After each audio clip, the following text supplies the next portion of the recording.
बीड लोकसभा मतदारसंघाच्या 4 तारखेला निकाल लागला आणि निकाल लागल्यानंतरच आपल्याला माहिती आहे की बीड जिल्हा लोकसभा मतदारसंघात ज्या पद्धतीने निवडणूक झाली, मी 1995 पासून लोकसभा निवडणुकीच्या आणि समाजकारणात राजकारणामध्ये अशी निवडणूक कधीच झाली नव्हती, ती झाली। आता ही निवडणूक पार पडली आहे। जनतेचा कौल उमेदवारांनी सुद्धा आणि आम्ही सुद्धा सर्वांनी या ठिकाणी मान्य केलेला आहे आणि जनतेचा कौल हा शेवटी लोकशाहीमध्ये मान्य करावाच लागतो। त्यामुळं आज सोशल मीडियाचा खऱ्या अर्थानं चांगला वापर करण्यासाठी हा सोशल मीडिया आहे, पण हा सोशल मीडियाचा वापर चांगला करण्याच्या ऐवजी ज्या पद्धतीनं वाईट प्रमाणे करण्यात येतो आहे की कुठेतरी मी बूथवर जाऊन मतमोजणीच्या ठिकाणी जाऊन रिव्हॉल्वर काढली, मी कुणावर तरी हात उगारला, या संदर्भामध्ये अशा पद्धतीच्या ज्या काही बातम्या येत आहेत त्या अतिशय खोटारडेपणाच्या, अतिशय जातीपातीमध्ये द्वेष निर्माण करण्याच्या आहेत। मालकमंत्री म्हणून मला मतमोजणीच्या परिसरामध्ये फिरतासुद्धा येत नाही, हे इलेक्शन कमिशनच्या ऑर्डर असताना मी तिथे जाऊन कुणाला रिव्हॉल्वर कशी दाखवू शकतो? आणि तिथं जर कुणाला मतमोजणीच्या ठिकाणी मारहाण झाली असेल तर कुठल्या तरी CCTV फुटेजमध्ये किंवा कुठंतरी पोलीस स्टेशनला त्याची तक्रार यायला पाहिजे होती, पण तसं काही झालं नाही। मतमोजणीच्या वेळेला दोन्हीही पक्षाचे, महायुतीचे आणि महाविकास आघाडीचे दोन्ही पक्षाचे कार्यकर्ते मतमोजणीला तिथं असताना अशा पद्धतीचा प्रकार कुठं घडू शकतो आणि घडला तर ते लपवू शकतो असं मला बिलकुल वाटत नाही।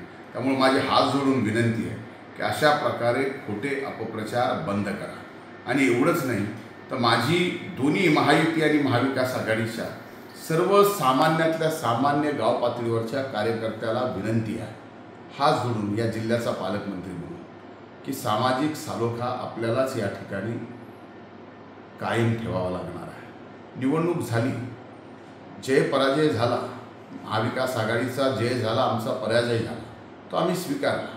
त्यामध्ये आपण म्हणतो क्या हार में क्या जीत में, भयभीत नहीं किंचित में, जीवन पथ पे जो भी मिला यही सही वही सही।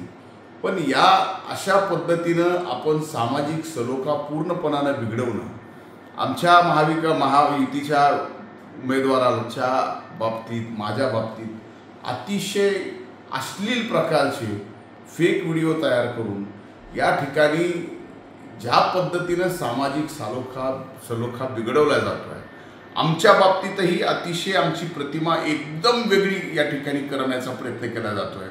माझी हात जोडून विनंती आहे महाविकास आघाडीच्याही आणि महायुतीच्याही सर्व कार्यकर्त्यांना की सामाजिक सलोखा जपणं ही आपल्या पुरोगामी महाराष्ट्राची गरज आहे। म्हणून छत्रपती शिवाजी महाराजांनी ज्यांना आपण दैवत मानतो, जे आपले दैवत आहेत, त्यांनी रयतेचं राज्य उभं करत असताना जो गावगाडा या त्या ठिकाणी बांधून दिलेला आहे 18 पगड जाती धर्माचा, जो आजपर्यंत तो 18 पगड जाती धर्माचा गावगाडा हा अतिशय गुणागोविंदाने प्रत्येकाच्या सुखादुःखात चालत आला, आज मात्र ते बीड जिल्ह्यात कुठंतरी वितुष्ट निर्माण करण्याचा प्रयत्न केला जातो आहे। जातपात ही आचारसंहिता लागली, मतदान झालं, खरं तर विकासाच्या मुद्द्यावर ही निवडणूक होणं आवश्यक होतं, तसं झालं नाही। ठीक आहे, जे कौल आहे ते आम्ही मान्य केलं आहे, आम्ही विनम्रपणे आणि अतिशय मोकळ्या मनाने हा पराजय मान्य केला आहे। हा विनम्रपणे मोकळ्या मनाने पराजय मान्य केल्यानंतर सुद्धा या बाबतीतल्या अशा पद्धतीच्या टीकाटिप्पणी करून सामाजिक सलोखा बिघडवणं हे दोन्हीही पक्षाच्या, दोन्हीही आघाडी आणि युतीच्या कुठल्याच कार्यकर्त्यांना शोभणारं नाही। तरी मी माझी खास करून महायुतीच्या माझ्या हात जोडून सहकाऱ्यांना विनंती आहे की आम्हाला दबंग, आम्ही कुणाला तरी मारलं, आम्ही कुणाला तरी रिव्हॉल्वर दाखवली, आम्ही असं काही केलं, अशा पद्धतीचे जे काही आपण व्हिडिओ टाकताय हे कृपा करून आमची प्रतिमा पूर्णपणानं खराब करणारी आहे, म्हणजे आपणच आपली प्रतिमा खराब करतो आहे हे पण लक्षात घ्या। आज पंकजाताईचा पराभव हा प्रत्येकाच्या मनाला अतिशय जिव्हारी लागला आहे, आपल्या जेवढा लागला आहे त्याच्यापेक्षा कदाचित काकणभर आगाव मलासुद्धा या ठिकाणी जिव्हारी तो लागलेला आहे।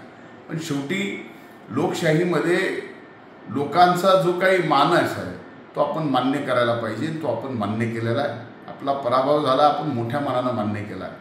ज्यांचा विजय झाला आहे त्यांचंसुद्धा आपण या ठिकाणी अभिनंदन केलं आणि अभिनंदन केल्यानंतर आता बीड जिल्ह्याच्या विकासाची जबाबदारीसुद्धा त्यांच्यावर आहे आता सामाजिक सलोखा आपल्याकडून बिघडून देऊ नका, एवढीच माझी हात जोडून कळकळीची विनंती आहे.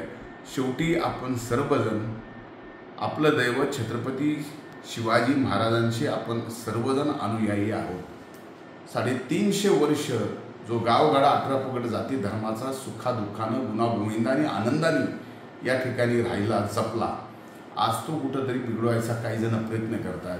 ते मात्र कृपा करून थांबवा. हे कुणालाच परवडणारं नाही, हे कुणालाही शोभणारं नाही. आता मात्र निकाल लागल्यानंतर 4 दिवसानंतर मी हे सांगतो आहे, निवडणूक संपली आहे, हा विषय संपलेला आहे. कृपा करून आता एकमेकाच्या बदनामीचं हे राजकारण थांबवावं. धन्यवाद.